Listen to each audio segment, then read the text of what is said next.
श्लोक 20 इसके अतिरिक्त एक अन्य अव्यक्त प्रकृति है जो शाश्वत है और इस व्यक्त तथा अव्यक्त पदार्थ से परे है। यह परा, श्रेष्ठ और कभी नाश न होने वाली है।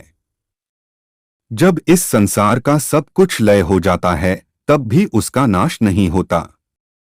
श्लोक 21 जिसे वेदांती अप्रकट तथा अविनाशी बताते हैं, जो परम गंतव्य है, जिसे प्राप्त कर लेने पर कोई वापस नहीं आता, वही मेरा परम धाम है।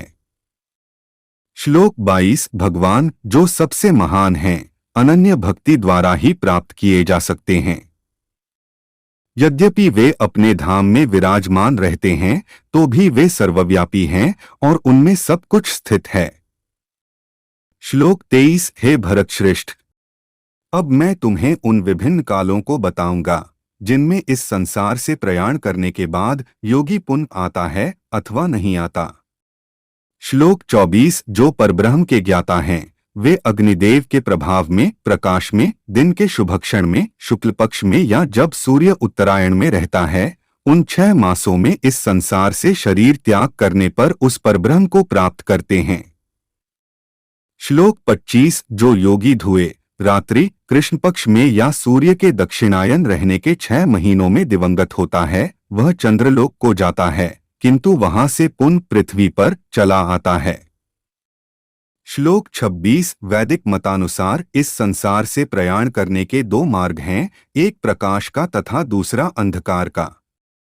जब मनुष्य प्रकाश के मार्ग से जाता है तो वह वापस नहीं आता, किंतु अंधकार के मार्ग से जाने वाला पुनः लौटकर आता है।